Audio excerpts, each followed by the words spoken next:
और थोड़ा सा ये चीज समझना चाहेंगे कि जो आज हाईकोर्ट का फैसला आया है, उस फैसले को यह कहा जा रहा है कि यह बिल्कुल उसी तरीके का फैसला है जैसा अयोध्या राम मंदिर का था। इसका टेक्निकल पहलू अगर आप थोड़ा सा समझाएं कि इन दोनों मामले में क्या कोई समानता है या दोनों मामले बिल्कुल अलग हैं। थैंक यू अभिषेक। आपने जैन साहब से भी पूछा था लेकिन वो बोल नहीं पाए। बिल्कुल बिल्कुल, उन्होंने कुछ अपनी बात कही थी।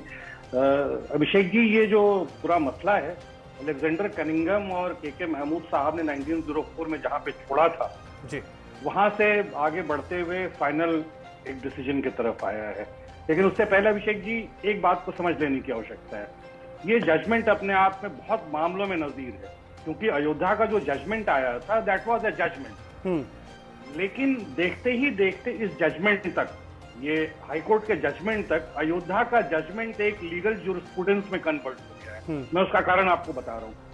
अब आज के बाद से लगभग जितने भी इस टाइप के डिस्प्यूट हैं, उसके केंद्र में ये जजमेंट का जिक्र जरूर आएगा। तो अब ये मान के चलिए कि अयोध्या की जो जजमेंट थी 2019-20 की, वो अब एक जूरिस्प्रूडेंस बन चुका है मुल्क में इस टाइप के डिस्प्यूट के लिए। ओके। और इतने ये इस टाइप के जितने भी डिस्प्यूट्स हैं मुल्क में हो रहे हैं, बहुत जगहों पे हो रहे हैं। काशी में है, संभल में जगहों है, पे है, विदिशा में है, बंगाल में है, बिल्कुल बहुत जगह है। तो वहां पे 5 चीजों पे इसको अब देखा जाएगा। मैं सारे पक्ष के लोग यहाँ पे हैं, इनको सबको संज्ञान में इस बात को रख लेना चाहिए कि आर्कियोलॉजिकल एविडेंस जो है, जो धार्मिक झगड़े हैं उसमें आर्कियोलॉजिकल एविडेंस का रोल क्या रहेगा, पहली बात। दूसरी बात कि इस मुल्क में शेयर्ड वर्शिप की जो प्लेसेस हैं, एक जगह जहां पे नमाज भी हो रहा है, पूजा भी हो रही है, उसका भविष्य क्या होने वाला है। तीसरी बात, एक शेयर्ड प्रेमाइसेस, एक प्रेमाइसेस के अंदर जहां मंदिर भी है और मस्जिद भी है, तो उसका भविष्य अब क्या होगा। मंदिर रहेगा, मस्जिद जाएगा, मस्जिद रहेगा या मंदिर जाएगा, राइट। तीसरा कि माइथोलॉजी, हिस्ट्री और कॉन्स्टिट्यूशनल लॉ, संविधान जो हमारा है, इन तीनों का भविष्य का रिश्ता क्या होगा। और चौथा कि जो मध्ययुगीन, जब से मुस्लिम आए थे इस मुल्क में, मध्ययुगीन जो इतिहास में जो छेड़छाड़ हुई है, उसको वर्तमान में सुधारने के कानूनी रास्ते जो हैं वो कहां तक जाएंगे, और दोनों पक्षों का समन्वय और जो रिलीजियस हार्मनी है उसको, जो हमारी अदालतें हैं, उसको कैसे मेंटेन करेंगे। बिल्कुल। तो ये 5 चीजें हैं। अब मैं आपके मूल प्रश्न पे आता हूं कि अयोध्या से डिफरेंट है। बिल्कुल अयोध्या से ये डिफरेंट नहीं है। यहाँ भी जो कॉमन फैक्टर है वो फेथ का है, लेकिन अयोध्या का जो मैटर था वो टाइटल डिस्प्यूट था। ये टाइटल नहीं है, ये टाइटल नहीं है। अयोध्या के डिस्प्यूट में सुप्रीम कोर्ट ने स्पष्ट कहा कि हम टाइटल तय करके आपको पूरी की पूरी प्रेमाइसेस दे देंगे, फिर आपको उसको जैसे भी बनाना है आप बना दीजिए। और वो एक टाइटल डिस्प्यूट में चला था। लेकिन ये भोज का जो केस, धार वाला जो मुकदमा है, वो फेथ बेस्ड था, और ये था कि हमको पूजा का अधिकार प्रेमाइसेस में एक्सक्लूसिव चाहिए, एट द एक्सक्लूजन ऑफ नमाज, मतलब दूसरे पक्ष के एक्सक्लूजन के साथ ही चाहिए कि हमें जो पूजा का मेरा अधिकार है वो 11वीं सेंचुरी का है, परमारा डायनेस्टी, तो वो हमको रिट्रोस्पेक्टिव इफेक्ट से और प्रोस्पेक्टिव इफेक्ट तक आप रिस्टोर कर दीजिए, और बाकी दूसरे पक्ष को कहीं और आप करने दीजिए, लेकिन हमको अधिकार जो है पूजा का कंप्लीट चाहिए, और इस पूरे प्रेमाइसेस का मालिकाना हक एएसआई के पास ही रहेगा, उसमें कहीं कोई छेड़छाड़ नहीं की गई है। और अदालत ने उसको संज्ञान में लिया है, और ये प्रेयर इनकी ग्रांट की है with a request from the government of India की जो आइडियल है, जो आइडल मूर्ति है, जो अंग्रेज लेकर के चले गए थे ब्रिटिश म्यूजियम में, उसको पूरी कवायद की जाए इंडिया में लाकर के उसको स्थापित कर देने का। तो एक मामले में ये डिफरेंट भी है अगर टेक्निकल पॉइंट पे देखा जाए, लेकिन आस्था के मामले में दोनों मुकदमे लगभग बराबर ही। ओके। लेकिन इसमें एक चीज, जैसे उसी परिसर में 7 अप्रैल 2003 में एएसआई ये कहता है कि मंगलवार को हिंदू पक्ष पूजा कर लेगा और शुक्रवार को मुस्लिम पक्ष जो है वो नमाज पढ़ लेगा।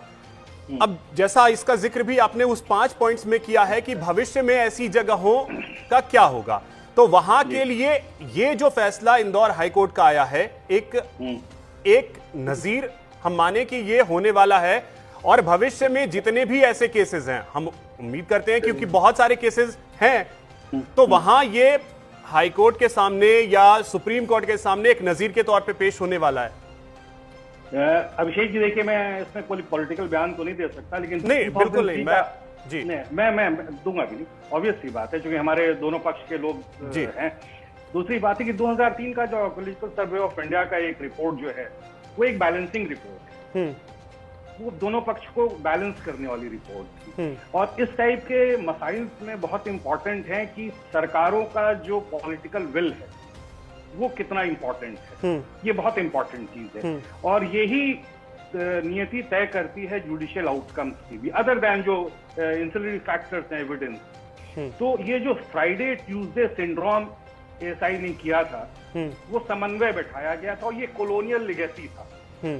जो कॉलोनियल लेगेसी थी ना, कि समन्वय बैठाने के लिए, शेयर्ड कल्चर के लिए, शेयर्ड वैल्यूज के लिए हम इसको डिस्टर्ब नहीं करेंगे, तो एएसआई ने उसी पे एक मुहर लगा दी। और सबसे इंटरेस्टिंग बात है, 2003 के बाद 2024 में ये सारे मसाइल फिर से स्टार्ट, और सुप्रीम कोर्ट ने बोला कि ठीक है, अब आप इसका बिल्कुल शुद्ध साइंटिफिक इन्वेस्टिगेशन करेंगे। और साइंटिफिक इन्वेस्टिगेशन ऑर्डिनरी इन्वेस्टिगेशन नहीं हुआ, अदर देन जो कंटेम्प्रेरी बुक्स हैं, रिसोर्सेज हो गए, आपके जो आर्कियोलॉजिकल फाइंडिंग्स हो गई। जो आर्कियोलॉजिकल सर्वे ऑफ इंडिया ने किया वो ग्राउंड पेनिट्रेटिंग रडार सर्वे किया, जो बहुत साइंटिफिक माना जाता है, जो रोम में बहुत सारे हिस्टोरिकल साइट्स पे हुए हैं, रोम में हुए हैं, अलेक्जेंड्रिया में हुआ है, ग्रीस में हुआ है। स्ट्रक्चर एनालिसिस किया गया। तीसरा एक्सकावेशन एंड डॉक्यूमेंट, एक्सकावेशन ही सिर्फ खुदाई नहीं की गई, उस खुदाई में मिले हुए सामग्रियों का मिलान किया गया उस दौर के दस्तावेजों के साथ, किताबों के साथ। जैसे 2 किताबें आपको मैं बताता हूँ। प्रबंध चिंतामणि, ये जैन टेक्स्ट है। दूसरा है भोज प्रबंधा, ये हिंदू टेक्स्ट है, जबकि जैन लोगों ने भी दावा किया था कि वो मंदिर हमारी है, देविका की है। अगर आपको याद होगा तो 14वीं शताब्दी का है, प्रबंध चिंतामणि बुक है, उसमें इस मंदिर का जिक्र है वहां पे, और धार को बताया गया है कि मालवा का जो रीजन है। तो आर्कियोलॉजिकल सर्वे ऑफ इंडिया ने जो एक्सकावेशंस किए उसको डॉक्यूमेंट के साथ उसका मिलान किया। जबकि कॉन्ट्ररी जो दूसरा पक्ष है, वहां पे कोई क्रेडिबल डॉक्यूमेंट अदर देन वो इनका एक ग्रांट होता है, जिसको आप कहते हैं Alan, if I am not wrong, हमारे वरिष्ठ पत्रकार साहब हैं, बता देंगे अगर मैं प्रोनाउंसिएशन सही कर रहा हूँ। अलन, जिसको आप रॉयल प्रोक्लेमेशन कहते हैं, कि 1956 का है। उस समय राजा भोज धार के महाराज ने शायद दिया था ग्रांट, जो बाद में ऐसे भी डाइल्यूट हो गया। तो ये है, इसको हमें देखना पड़ेगा। जी बिल्कुल ठीक है सर। अब शैलेशानंद जी देखिए, बात तो यहां से शुरू हुई थी कि अयोध्या, मथुरा, काशी, बस 3, उसके बाद हमें नहीं चाहिए। लेकिन अब तो हर मस्जिद की बात जहां भी हो रही है, संभल में शिवलिंग खोजा जा रहा है, जिसको लेकर के मोहन भागवत ने भी कहा कि हर मस्जिद में क्यों शिवलिंग खोजना।